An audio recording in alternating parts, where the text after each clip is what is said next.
Assalamualaikum warahmatullahi wabarakatuh. Kami dari kelompok 3 ingin mempresentasikan tentang sejarah filsafat Yunani kuno. Sebelumnya, kepada Bapak Dr. Ivan Ahmad Gufron, Master Filosofi, izin memperkenalkan anggota. Yang pertama, Faisal Rahmat Hidayat. Yang kedua, Nila Nuramanila. Yang ketiga, Husnul Ahmadiniyah. Yang keempat, Audrey Anissa. Yang pertama, saya akan mepresentasikan Yunani kuno adalah tempat bersejarah di mana sebuah bangsa memiliki peradaban. Oleh karenanya, Yunani kuno sangat identik dengan filsafat yang merupakan induk dari ilmu pengetahuan, padahal filsafat dalam pengertian yang sederhana sudah berkembang jauh sebelum para filsuf klasik Yunani menekuni dan mengembangkannya. Filsafat di tangan mereka menjadi sesuatu yang sangat berharga bagi perkembangan ilmu pengetahuan pada generasi-generasi setelahnya. Ia ibarat pembuka pintu-pintu aneka ragam disiplin ilmu yang pengaruhnya terasa hingga sekarang. Menurut Bertrand Russell, di antara semua sejarah tak ada yang begitu mencengangkan atau begitu sulit diterangkan. Selain lahirnya peradaban di Yunani secara mendadak, memang banyak unsur peradaban yang telah ada ribuan tahun di Mesir dan Mesopotamia. Namun unsur-unsur tertentu belum utuh sampai kemudian bangsa Yunani lah yang menyempurnakannya. Sekian, terima kasih. Ucapan oleh Audrey. Terima kasih kepada moderator. Selanjutnya, seiring dengan berkembangnya waktu, filsafat dijadikan sebagai landasan berpikir oleh bangsa Yunani untuk menggali ilmu pengetahuan, sehingga berkembang pada generasi-generasi setelahnya. Itu ibarat membuka pintu-pintu aneka ragam disiplin ilmu yang pengaruhnya terasa hingga sekarang. Oleh karena itu, periode perkembangan filsafat Yunani merupakan entry point untuk memasuki peradaban baru umat manusia.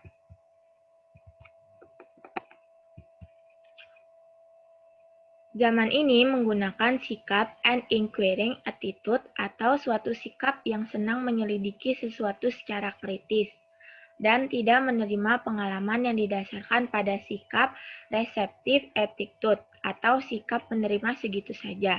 Sehingga pada zaman ini filsafat tumbuh dengan subur, Yunani mencapai puncak kejayaannya atau zaman keemasannya. Sekian dari saya kembalikan kepada moderator.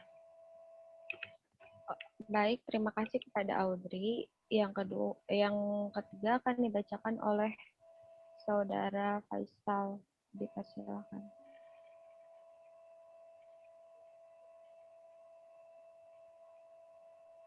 Terima kasih. Selanjutnya saya akan membacakan pembahasan berikutnya. Kelahiran pemikiran filsafat diawali pada abad ke-6 sebelum Masehi, yang ditandai oleh runtuhnya mite-mite dan dongeng-dongeng yang selama ini menjadi pembenaran setiap gejala alam.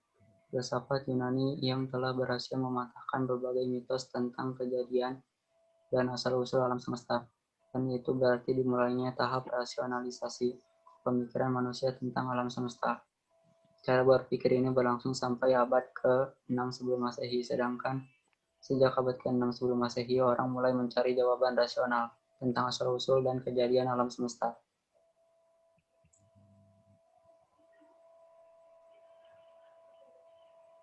Periode Yunani kuno ini lazim disebut periode filsafat alam. Dikatakan demikian karena pada periode ini ditandai dengan munculnya para ahli pikir alam, di mana arah dan perhatian pemikirannya kepada apa yang diamati di sekitarnya. Mereka membuat pertanyaan-pertanyaan tentang gejala alam yang bersifat filsafati atau berdasarkan akal pikir dan tidak berdasarkan mitos belaka. Mereka mencari atas yang pertama dari alam semesta yang sifatnya mutlak, yang berada di belakang segala sesuatu yang serba berubah. Sekian, saya kembalikan ke moderator. Baik, terima kasih kepada Saudara Faisal. Yang terakhir akan dibacakan oleh Saudari Kusnur Rahmadini. Waktu dan tempat silakan. Baik, terima kasih kepada moderator. Selanjutnya, filosof yang mengembangkan filsafat pada zaman Yunani yang begitu ramai dipersoalkan sepanjang sejarah yaitu Sokrates pada tahun 469 sebelum Masehi sampai 399 sebelum Masehi. Setelah itu, Plato pada tahun 427 sebelum Masehi sampai 347 sebelum Masehi. Meneruskan keaktifan Sokrates dengan mengarang dialog-dialog seperti gurunya. Plato berpendapat bahwa berfilsafat artinya mencari kebijaksanaan atau kebenaran, dan oleh karena itu dapat dimengerti bahwa mencari kebenaran itu dilakukan secara bersama-sama dalam suatu dialog. Pemikiran filsafat Yunani kuno mencapai puncaknya pada masa Aristoteles, pada tahun 384 sebelum Masehi sampai 322 sebelum Masehi. Ia mengatakan bahwa tugas utama ilmu pengetahuan ialah mencari penyebab objek yang diselidiki. Kekurangan utama para filosof sebelumnya adalah mereka tidak memeriksa semua penyebabnya. Sekian, terima kasih. Saya kembalikan ke moderator. Baik, terima kasih kepada Saudari Kusnur Rahmadini. Selanjutnya, udah kan kami kurang lebihnya mohon maaf. Billahi taufiq wal hidayah. Wassalamualaikum Wassalamualaikum warahmatullahi wabarakatuh.